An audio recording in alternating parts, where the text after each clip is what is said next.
Hey, Janet. Hey, good news. By accessing some of your business term deposit, you could fix the ute.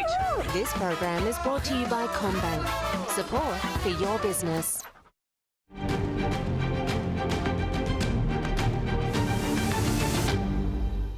Welcome back. With market volatility at unprecedented levels and talks of tariffs potentially pushing up inflation, it's no wonder that small businesses in Australia are feeling uncertain about the future. Despite that, many are still hoping to invest back into their operations, with social media and marketing a top priority.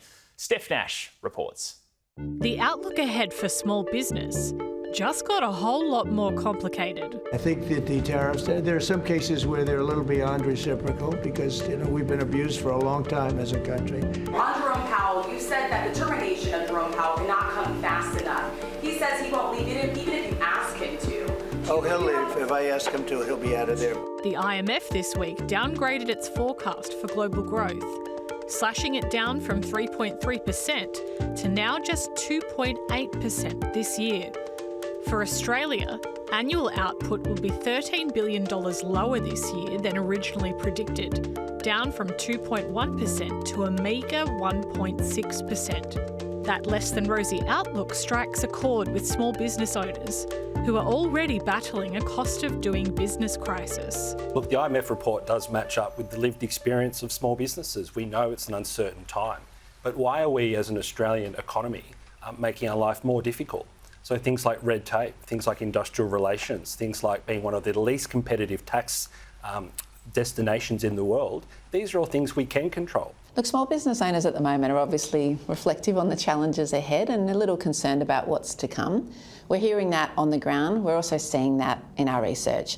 So we know the rising cost of doing business and other concerns are on their mind. So what do small businesses want?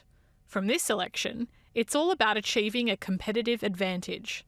Less complexity, more simplicity, and a fair go, really giving small businesses the chance to spend less time on paperwork and more time on their core operations to actually employ, train and grow their business. We've got an instant asset write-off that we're extending at $20,000. We've also got a series of other tax breaks. We've got the build-to-rent tax breaks that Angus doesn't support. We've got the production tax incentives, which Angus doesn't support.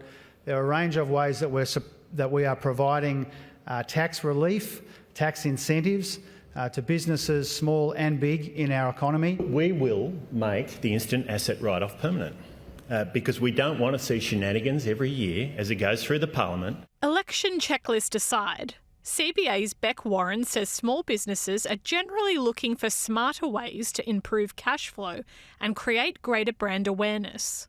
Well, businesses often face little lulls in their cash flow, and if they really look ahead at some of the moments that are coming up, we've got Easter, school holidays, end of financial year, Mother's Day.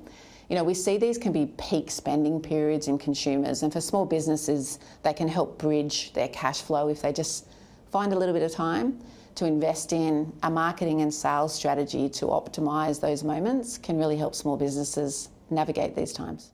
Laura Sharp, owner of tourism business Sydney by Kayak, knows the day-to-day struggle of running a small business all too well.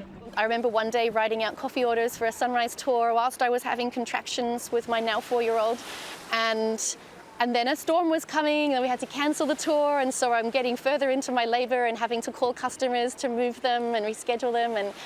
But you just do what you have to do as a family-run business. Like many business owners, Laura knows the value of good marketing. It's why she and her husband entered the Commonwealth Bank's Matildas on Loan competition, a campaign by the bank to support 50 local businesses by offering them a share of a national advertising campaign. Inspired, of course, by the ladies in green and gold, the CBA-backed Matildas. Running a small business is incredibly tough, and small businesses wear multiple hats on any given day. So we look, sometimes obviously we put solutions together for their banking, but we really try to strive beyond that as well. We launched Matildas on Loan program as we saw that many Australian small businesses were looking to invest in marketing this year, in fact 40% of them.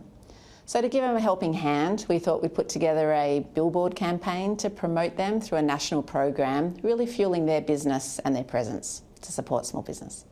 It's one of a number of initiatives designed to give its small business customers a leg up, such as the Yellow program. So it has rewards and discounts for uniforms, marketing costs, software costs, hardware, other ways that can help their business. We've also just partnered with the University of New South Wales for cash flow course, whether you're a Commonwealth Bank customer or any small business. As we know, managing cash flow is really critical, so partnering to put together content free of charge. Meanwhile, as one of the winners of the Matildas loan competition, Laura Sharp is hoping to make a splash with her brand new CBA-sponsored billboard. So being one of the winners, they posted our brand on billboards in Sydney so that we would be featured alongside the Matildas with our brand colours and our logo, which is incredible brand awareness across Sydney, and also on the radio. So we had quite a number of people message us on Instagram saying, I just heard you guys on the radio, was that you? And we're like, it was very exciting. It helps us immensely.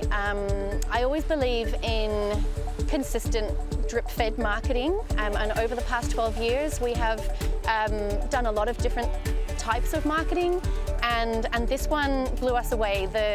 Obviously Commonwealth Bank and the Matildas are very well-known brands, and to be featured alongside them was just huge for us. We're obviously quite a small operation, and yeah, it was just amazing. For Laura, it puts her one step further towards her goal of expanding her harbourside operation. Well, we have got some really exciting things coming in the year ahead. So Sydney by Kayak, as I said, has been operating out of beautiful Lavender Bay for 12 years.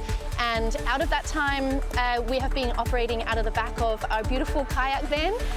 But we are actually opening an eco hub. So our first sort of brick and mortar shop. So the eco hub is a step further.